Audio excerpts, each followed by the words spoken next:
juróom-ñaari waxtu yu toftal fanweeri simili ak benn mbokk yi bismillah ci yile jotaayu xibaar daañ ko door ak kaddu yi nga xam ne moom Barthélémy Dias daal dina koy yëkkati jàpp ne njiit bu réew bu Sénégal moom Macky Sall bëgg naa nasaxal li nga xam ne rek moom moo di ville bu Ndakaaru daal di koy boot ci fukki communes yi ak juróom-ñeent donte sax xam na ne xel ne mu ne su kaa gañe yooyu lay kaddu nag Barthélémy Dias mi ngi koy yëkkati ci grand jury daañ ci dikk nu mu gën a yaatoo ca yooyu la waxtu diwaan bu Matam dawalkatu ndaamaar fa nekk gis ne mënuñoo tas benn yoon bureau des transporteurs bu département bu Kanel ndax jàpp nañ ne ka ngay àndaloon démb ak barki démb moom la ñuy àndal ba tey daañu wax ci leneen lu ñeel wàllu xeexuk mbuxum wala boog defkatu ñaawteef yi nga xam ne ñoom ñoo nekk ci tund wi nag ba tax groupe intergouvernemental bu lutte contre le blanchiment d'argent en Afrique de l'Ouest jàpp ne ñi nga xam ne ñoom ñoo di njiit yi war nañoo def ab taxaw seetlu waaye itam def kéem kattan ba lu ni mel doon loo xamante ni dañ koy fàttali ko ci tundu Afrique mbokk yi li lépp yi tënk la bu ngeen taaxirlu tuuti ma dikk ñu faram fàjje.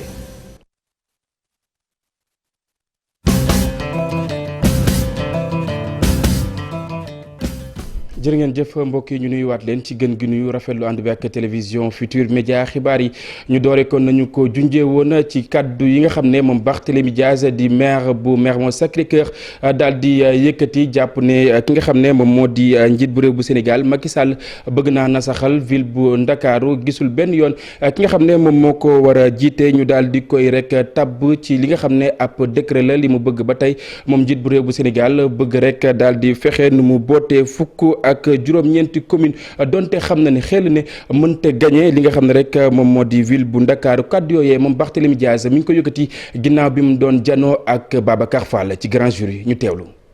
Vous savez aujourd'hui quand vous dites que vous avez 85. bu fekkee président Macky Sall dafa jàpp ne moo yor 85% électoral bi lu tax mu bañ a organiser ay élections lu tax mu bëgg nommé par décret présidentiel ki nga xam ne moo nar a nekk maire de Dakar. li gën a doy waar jamono ji ñuy def émission bi te sax président Macky Sall mu ngi may dégg li mu bëgg li muy mbëbët mooy fexe dindi li nga xam ne mooy ville de Dakar ba dootul nekkati collectivité locale pour tëye 19 communes yi ndax leer na ko ne mënul gagner ville de Dakar même sax bu si boolee ay njuuj njaaj présidentiel. Non mais avec quel fichier je vous explique rapidement. après moom moo daal di tekki yooyu le kaddu ni ma leen ko waxee woon bi ñuy door yi la jotaayu xibaar diwaan bu Matam dawalkatu ndaamaar ya fa nekk gis ne rek mënuñoo tas benn yoon seen ak bureau wa nga xam ne moom moo nekk ca département bu Kanel ndax gis nañ ne ka koy jiite jamono yi doy na leen ba tax itam ñu daal di amal ab ndaje fësal seen ak maire ca diwaan bu Matam Ali Bandel Niang. dakkal mandat bureau regroupement transporteur yu Kanel defaat ay renouvellement ngir samp keneen chauffeur yi ak transporteurs yi kat ne nañu ànduñu ci bureau bi fi nekk atub 2017 lañ ko fal mu war a toog mandat bu juróomi at waaye ki jiite Kanel di maire ba dafa sàkku ci autorité yi ñu daal di indiwaat ay coppite di doxalin bi nga xam ni nag transporteurs yi ak chauffeur yi bokk ci gare routière bu Kanel ànduñu ci benn yoon ñu fësal ko ci seen assemblée générale bi ñu doon amal ñu feddaliwaat seen ànd ak seen njàppale Yeroba mi leen jiite boobu ba léegi. Yeroba ñun ñëpp ñoo ko bokk fal lu ci des na ko mooy que fii ñu toll nii dañuy lancer benn appel di ñaan population Kanel ak politiciens yu nekk ci biir Kanel yëpp gare routière bi gare routière privé la dañ leen di ñaan ñun ñu fi nekk ñëpp bépp politicien bu nekk fii ci biir Kanel sa responsabilité ngi fii ci garage bi nañ ñu dimbali billahi wa rasuli gare routière bi ñu bañ ci dugal politique gare routière di Sénégal ba Sénégal daj bépp gare routière bu fi yàqu politique moo ko yàq kon donc politiciens yi nañ ñu dimbali te yàlla tax problème mu gare routière yi ñu génne ci seen i loxo ñu bañ ci jaxasee nit ñi. bu loolu weesoo ñu ngi leen di xaar daal fii képp nga xamante ni que pare nga 2022 pour dem candidat bu yeboo nga préparé dem candidat man mii di wax ak yéen 2022 bu soobee yàlla candidat laay dem ci candidature laay ñëpp la fi nekkal képp ku fi am problème yàlla nga dëkk Touba yàlla nga dëkk Dakar mu taxaw ci faj sa soxla kon nag nañ ñu ko fi bàyyil nit ñi nag bëgguñu ko baax mais di fi nekk kenn mënu ko fee def ku am problème mu taxaw ci guddeeg bëccëg dagg soxlaam di woote dem du marché kat ñëw nga ne su ko passé nit ñi nag liñ bëgg mooy kuy liggéey ñi bëgg di la yàqal gaaraas chauffeur yoo ko moom ak transporteurs yi. ci lu yàggul dara rek ci ab assemblée générale bi ñu woowoon ci teewaayu préfet bi ak yenn kilifay département bi chauffeur yi ak transporteur u Kanel feddaliwaat nañu seen mbégte gannaaw répartition bi ñu ne jaar na yoon mu ñeel koppar yooyu ñu leen doon jàppale ci wàllu mbas mi di Covid 19. tey jii tamit nag ki jiite regroupement transporteur yu Kanel mu ngi fëgg gémmiñam di sàkku ñi fi toogal nguur gi ñu daal di arrêté de manœuvre yi ñu ne ay intérêt ci wàllum politique rek ak ko lal. Ali Bandel ñaa ñu desandi ba tey ak dawarkatu ndaamaar yele bi la yoon nag jëriñ ji nga xam ne moom lañ dénk wàllu infrastructure des transports terrestres ak itam désenclavement moom Mansour Faye moom mooy sàkku ci ñoom ñu gën a baral xeex bi ñeel jàngoroy coronavirus waaye itam gën a fabu ndax lu ni mel mën a dakk ci réew bu Sénégal ndax jàpp na ne mën naa nasaxal lépp lu ñeel wàllu koom moom Mansour Faye dañu teewlu ay kàddoom ci micro Ousseynou Diop ak Habib Seck.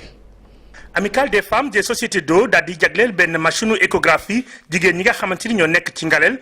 fii nag maire Ndar Mansour Faye di ministre yore lépp lu jëm ci wàllu infrastructure transport terrestre ak désenclavement daal na yëkkati kàddu jëmale ko ci ñuy liggéey jëm ci wàllu transport bi ak mbas bi nga xamante ni jamono ji la mi ngi sonal askan wi muy nag jamono ji kenn ku ne da nga war a làmboo li nga xamante ni mooy fagaru ngir mën ko moytu. amoon na benn circulaire boo xam ni defoon nañ ko dañ ko delloosiwaat pour attirer attention transporteurs yi. ni leen il faut que mu am ay mesures barrières dans les ci oto yi nga xam ni kii yoo xam ni milieu yoo xam ni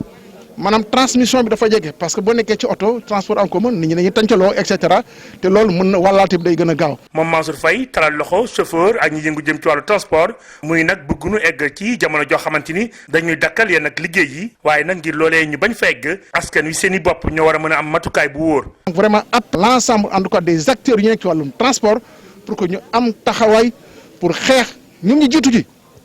au lieu ñu leen koy wax ak ay circulaire rek yooyu wala di def ay mesures di leen ci forcer donc ñoom seen bopp ñu jóg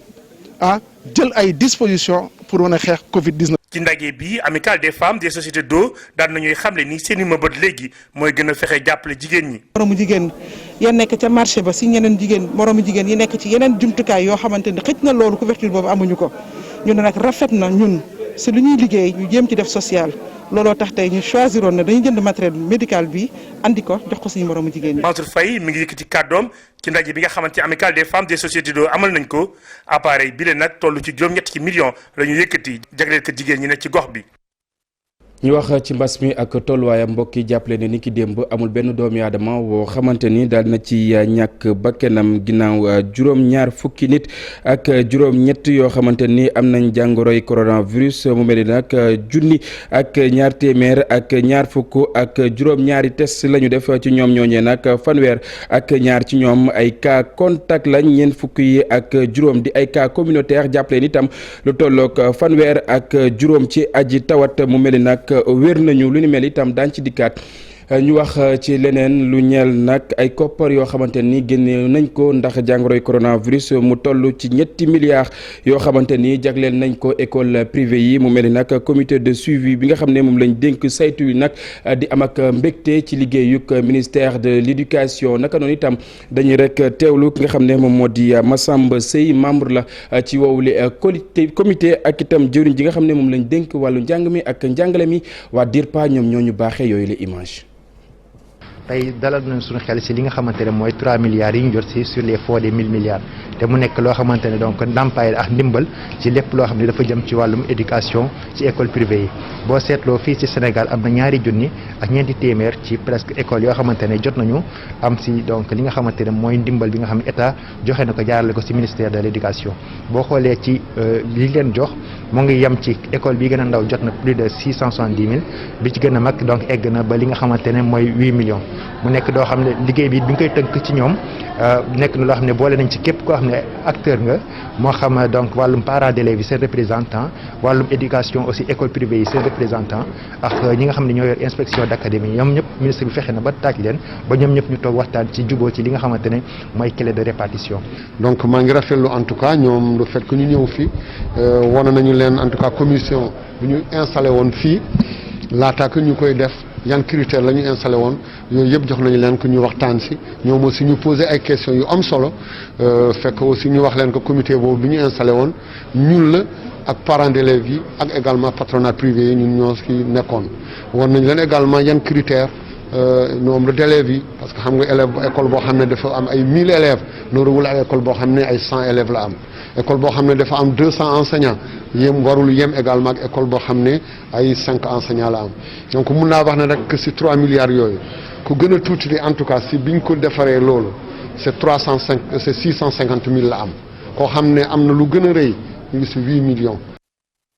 diwaan bu Tambacounda kuréel wi nga xam ne moom moo ëmb ak doomi aadama yi wéyee ak waylaago nag ñoom ñoo amaloon ab ndaje ngir def ab taxaw seetlu seen ak nekkin jafe-jafe yi nga xam ne ñu ngi ko ci jànkonteel waaye itam ana nan la ñuy def ba lu ni mel daal di saafara Moussa Omar Gueye Amadou Diédhiou. kuréel bi lëkkale waylaago yi ñu koy wax fédération régionale des personnes handicapées yi nekk ci diwaanu Tambacounda ñoom nag bëgg nañu PADER 2 muy projet bi nga xam ne dafay nekk di yëngu ci wàllum koom di yëngu itam ci wàllum mbay mi jàppale leen bu baax a baax loolu nag muy ay kàddu yu soqeekoo ci Thiané Gueye Thiam moom mi nga xam ne mooy seen njiit ci bis bi nga xam ni dañ doon màggal lépp lu jëm ci wàllum journée mondiale handicapé fii ci Tambacounda. mais comme dañu jànkonte woon ak ay tolof-tolof yàlla def ñu naroon koo bàyyi sax ne duñ ko def mais ñu ngi sant yàlla bu baax di sant particulièrement PADER leen bayal yaa ngi nii mais ñun suñu problème fondamental mooy ñu am bërëb yoo xam ne salle de réunion mag boo xam ne bu nu fi indee nit ñi tey foofu lañ leen di dugal poussière du leen rey tàngoor du leen rey dara du leen rey ñu jàppale ñu mën a suqali suñu centre bi bu ko defee handicapé mën cee gis seen bopp. Babou Dramé nekk coordonnateur PADER 2 xamle na ni am na ay bunt yoo xam ne buñ ci jaaree danañu mën a jàppale bu baax a baax ñi nga xam ne ñoom ñooy waylaago yi. thème bi nga xamante ne moom lañ choisir muy thème boo xamante ne nan la nit ñi nga xamante ne ñoo ngi dund ak handicap fexe ba mën a bay seen waar ci wàllu programme ak projet yi nga xamante ne ñooy dox ci wàllu santé ñun gaa nekkuñu di dox ci wàllu santé. waaye ñoo ngi dox ci wàllu développement durable ñu war ñun tamit fexe ba ci journée bi ngeen xam nan ngeen di fexe ba jot ci li nga xamante ne mooy ndimbal bi nga xamante ne PADER moo ngi koy dimbali askan wi. di fàttali forum d'information boobu nga xam ne ñu ngi doon wane bunt yi nga xam ne mën nañ ci jaaree ngir nag yegg ci ndimbal li nga xam ne dina soqeekoo ci PADER wàññil leen jafe-jafe yi nga xam ne ñu ngi ciy dund ki ko jiite woon moom mooy gouverneur adjoint bi ñu dénk lépp lu jëm ci wàllum koom Amadou Salman Fall. ginnaaw Tambacounda mbokk yi jàppale ne diwaan bu Kolda nag ñeenti caserne de sapeur pompier moom moo fa am foofee nag xam ngeen ne daay ya fay lakk bari na ba tax itam ñu ngay sàkku ñu gën koo baral waaye itam daal di koy yokk ndax lu ni mel bu fi amee askan wa xam an nan la ñuy def rek ba daal di koy saafaraal Abdoulaye Diallo. ak daa yu bëri ak lakk-lakk yi fiy xew at bu ne lu bëri ci gox-goxaat yu diwaanu Kolda. amuñu brigade de sapeur pompier. arrondissement Mampatim dafa dem fii ba Gambie donc mënatuñu xaar sapeur pompier yu jógee Kolda man ma wax leen benn affaire Jalambere premier gox bi muy jot Kolda Jalambere 41 kilomètres ñeent fukki kilomètres ak benn dernier gox bi bu Jalambere juróom-ñaari fukki kilomètres ak juróom-ñaar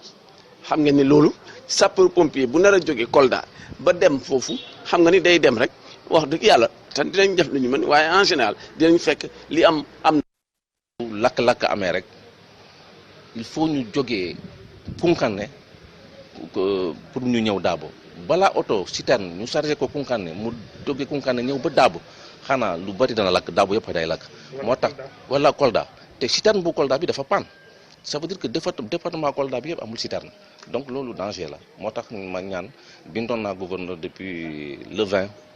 février ma bindoon ko demande pour ñu mun a installer benn vraiment brigade de sapeur pompier ci Dabo parce que Dabo carrefour la ci région bi. yile jarafu gox ñoo saisir occasion bi ñu am ca ndaje bi ñu duppee conférence territoriale ngir fësal seen yile jafe-jafe. moo tax projet programme bi woon nañ leen woo chef de service yi woo ñi nga xamante ne ñoom ñoo yore ONG yi pour ñu xool ku ci nekk rek li nga xamante ne moom nga waroon def ndax def nga ko ak projet yi nga xamante ne xëy na. commencé nañ ko mais eggagul ñu recommandé pour ñu eggali ko loolu mooy importance conférence territoriale ndaxte buñ ci jógee dañu am document boo xamante ne buñ ko liiree dañuy gis ni pour Kolda lii def nañ ko waaye également am na loo xamante ne defaguñ ko te ñu ngi ñaan ñu def ko. ci wàllu recommandation yi ñu amal ginnaaw ndaje bi bokk na ci yeggali liggéey ya ca chantier yu mel ni Boukul di Fuladu université bu Kolda yu lycée technique. ak liggéey yaa ca pont Ilel la. weneen ab gox diwaan wu Kaolack foofee nag accident yi nga xam ne ñoom ñooy faral di am ci xàll wa bari na lool ba tax itam convention régionale des jeunes reporters de Kaolack amal ab ndaje di rek fexe nu ñu leen tàggatee ba xibaar yu ni mel bu ruusee ñu def kéem kattan ba mën koo jébbal askan wa Ibrahima Diamé Fally Gueye. Kaolack région Carrefour di célébé yoon kon bari lool ay accident ci xayma lu mat ñetti téeméer ak juróom-benn fukki accident daañu ko enregistré at bu jot ci kaw yoon yi mu mel ni nag moto jakarta yi bari nañ lool liñ koy sookee. mensuellement yéen gis nañ ne accident yi am ci Kaolack xayma nañ ne lu mu néew dina mat ay fanweeri accident ci weer wu ne. ci loolu nag la convention régionale des jeunes reporters muy mbootaay bi ëmb journalistes yi si diwaan bi daal di gis ne nag dina baax lool ci ñoom ñu amal atelier de formation ci wàllu sécurité routière bu ko defee ñu gën a am taxawaay bu dëgër ci wàllu traitement information bi ak ci wàllu sensibilisation bi. pour dimbali journalistes yi ñi nga xam ñuy wax ak askan wi bés bu nañu woo la nga bëgg a daw fii daw fa ca des te bëggoo gaañ kenn mu ne nañu organiser séminaire bu mel nii ci sécurité routière. experts yi wax ak ñun ci termes yi ñu war a utiliser ci li waral sécurité routière ni mu yaatoo ni mu vaste bu ñuy toog di def suñu émission wala ñu bind suñu papier ñu am ci lu ñu sukkandiku lu dëgër loo xam ne bu ñu waxee dina mën a laal askan wi mu ñu mën a changer comportement ngir mën a wàññi accident yi. ay experts maanaam ñu seen xam-xam màcc ci wàllu sécurité routière nag ñoo doon animé ndaje bile weccante xalaat dox digganteeg ñoom ak taskatu xibaar yi. tey bu ñu nee dañuy ñëw fii waxtaan ak en fait journalistes yi. pour yee leen ci wàllu kaaraange yoon jox leen ay jumtuwaay maanaam ay genre maanaam xam-xam boo xamante ne bi danañ ci mën a sukkandiku pour que ëllëg bu ñuy def seen i émission wala seen i reportage wala seen i publi reportage wala ñu def ay dossier ñu mën a am ay éléments yoo xamante ni kenn du ko naatable kenn mënu ko weddi. bu ñu sukkandikoo ci chiffres yi nga xamante ni nag waa direction régionale des transport joxe nañ ko lu mot ñeenti junni accident enregistré nañ leen fii ci Sénégal lu mot juróom-ñaari téeméer ci atum 2019 et ci xayma ñaari nit daañu ci ñàkk seen bakkan bés bu yàlla sàkk. Ibrahima Diamé revendication silencieuse di ab téere woo xamante ni Maimouna Thior daal dina koy bind mi ngi ciy àddu yenn ci ay jafe-jafe yoo xamante ni soxna yi ñu ngi koy faral di jànkonteel te duñu ko mën a wax ndax itam nëppal gi waaye itam ci wile livre mi ngi ci àddu rek taxawaayu soxna yi ñu teewlu ay kàddoom ci micro Ibou Diouf ak Amadou Ba. silencieuse alors revendication silencieuse mooy ay ñaxtu yoo xamante ne kenn du ko wax ci kaw comme sénégalais yu bëri dañuy am lu ñuy xalaat dañuy am lu ñuy ñaxtu wante duñ ko wax. bëri na comme li ma doon wax sànq ci nasaraan mooy que dafa am benn pression sociale bu ñuy dund boo nekkee sénégalaise dafa am fu la religion bi di tënk dafa am fu la culture bi di tënk dafa am yu bëri yoo xamante ne bu ñu nekkee jigéen rek foofu la ñu war a yem au delà de loolu noonu dafa am yeneen question yoo xamante ne foofu loolu la jamono ji tollonteel yooyu la ñuy waxtaanee ci livre bi ngir mën a jëm kanam tolloog suñu naataango góor ñu ko livre bi li ko tax a jóg mooy ñu waxtaanee concept bi ñu waxtaanee l'outil politique et le féminisme bañ a xiiroo bañ a ngaayoo jàpp ne que dañoo bëgg a roy tubaab bi jàpp ne que dañuy importer ay idéologie mais dañuy waxtaanee norme de genre yi nga xamante ne culture yi diine bi yëpp teg na ko ñu dindi ko bu ko defee ku nekk mën gis boppam ci société. ragaluma ko du moment où mi nga xamante ne livre bi dafa ñëw pour indi débat ragaluma ñu jàppee ko nee na ndaxte dañuy waxtaan di weccante xalaat ba mën a jubóo.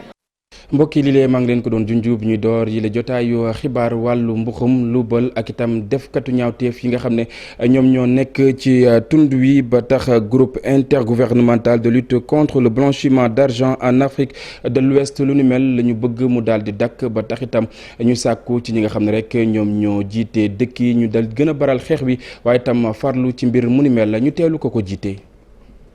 suñu frontières yi ni ñu mel dafa doy waar ku ñëw romb loolu nag faaw ñu fexe ba nga xam ni dina dàq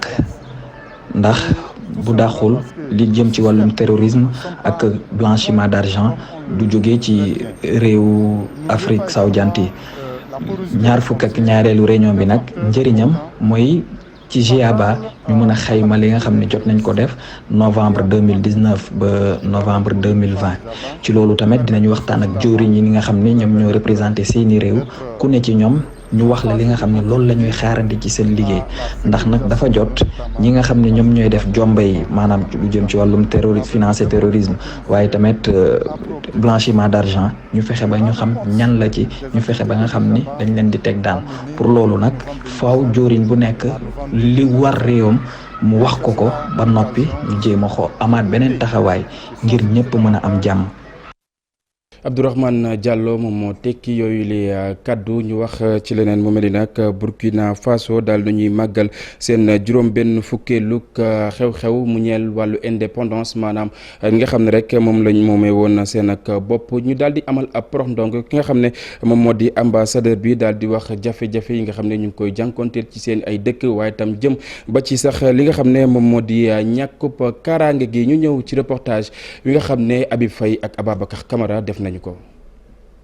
ci jamono joo xamante nit seeni kaaraangeeg réew ba ca xoona ca noonee la ñu amal seen falub njiitum réew ak i député ca Burkina Faso ña ngay jóg di xeex ñàkkum kaaraange dafay jaaba jonge waaye itam teewul gannaaw ba nga xamante ne kii di Blaise Compaoré moom daanu na ak nguuram teewul itam lii di violence ba ma ngi gën di jax ca biir dëkk boobee rawate ñi ko indi di jihadiste yi. jotoon nañ jël matuwaay yi ngir lii di élection bi mun a jaar yoon woot bi nag fi mu ne nii lépp yemb na te ñi ci gën a am kontante moo di suñu mbokk burkinabé yi nga xamante ni ñoo nekk ci biti réew ndax bi mooy bu njëkk ñu mën a am dogalu bokk ci ñi nga xam ni ñooy mën a tànn njiitum réew mi. l'armée gi ci boppam ba léegi itam ngir mu gën a aar dëkk bi doon na loo xamante ni lu jafe la ci diiru juróomi at ci boobu léegi dëkk.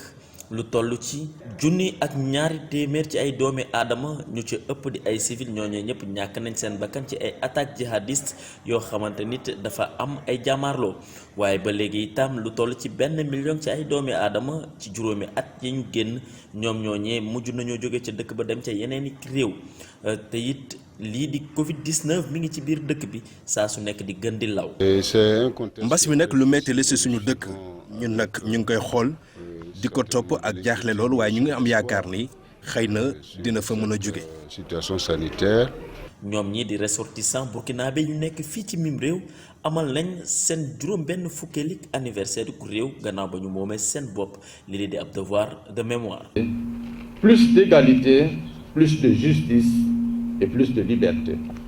Ces valeurs doivent être à la base de nos actions quotidiennes. atug ren gi lii di wàllum cohésion nationale ak i engagement patriotique loolee la ñu jël rek ngir gën a mën a sukkali la nga xamante ni moo di seen i réew ci jamono joo xamante ni ñàkkum kaaraange gi sonal na leen waaye itam mbas mi di gën a law ambassadeur bi di leen fàttali ne lii di coronavirus mi ngi ci biir réew mi ba léegi te it fagaru lu war la. bi fay ñu wax ci wàllu caada diwaan bu Kédougou ñu yëngu ca wàll wa nag amal nañ seen ab forum bu njëkk naka noonu itam wax nañ ci jafe-jafe yi nga xam ne ñu ngi koy jànkonteel waaye itam seen ak ëllëg Ibrahima Jabaxate. rëccu ak jaaxle la acteur culturel yi yow fii ci département bu Kédougou àndal ndaxte mënaguñ leen boole ci ñi nar a am fonds d'appui au développement culturel bi ginnaaw fanweer at bi ñu yëngatu ci wàllu aada ak cosaan. bu ñu woo ay prestation ñu dem prester. ñu jox ñu ay 5 000 ay 10 000 pour 17 personnes comme ça c'est que man sama bopp man directeur bi fekk li ma ciy dépensé ëpp na ay 20 000 ay 25 000 waaye boo demee foofu du ñuy am 15 000 wala 10 000 waaye du ko matu sax fekk dépensé naa lu ëpp loolu dama koy jël rek jox ko sama artistes yi ma ne ko. situation bi ni mel tax na ba acteurs culturels yi yëkkati seen kaddu jamale ko ci élus locaux yi pour ñu mën leen pour ñu jàppale la. collectivité territoriale ñu dimbali ñu maire yi conseil départemental ñu dimbali ñu suñu ministre bi Belesso secrétaire d'État droits humains promis nañu pour dimbali ñu ak 300 personnes jël ñetti téeméer nit pour fay seen droit d'adhésion yi pour ñu mun a bénéficier ci mutuelle de santé mais ba tey ñu ngi topp mais gis ñu dara d'abord. conseil départemental bu Kédougou yëg na bu baax seen cri de cœur bi ndaxte teg na lu tolloo ci $1 million ci table bi pour ñu gunge leen ci formalisation bi. benn financement pour ñu mun a structurer mais ci ñoom tamit ñu mun a monter ay projets yi nga xam ne dañuy am chance am financement. pour forum bi ñaari fan yi 6 millions la. li ñu mën a jàpp ci jamono ji rek mooy ñaari artistes cote ñi nekkagum en règle ñoo jot a am ndimbal ci fonds d'appui au développement culturel. mbokk yi boobule élément fa la ñuy jaar daal di bural yi la jotaayu xibaar dig daje bi léegi-léegi ak Cheikh Tidiane Diawo ci xibaar yi ci kàllaamay tubaab lu mooy loolee itam ñu bàyyi leen ngeen wéyi ak programme télévision Futur Média jaa ngeen jëf.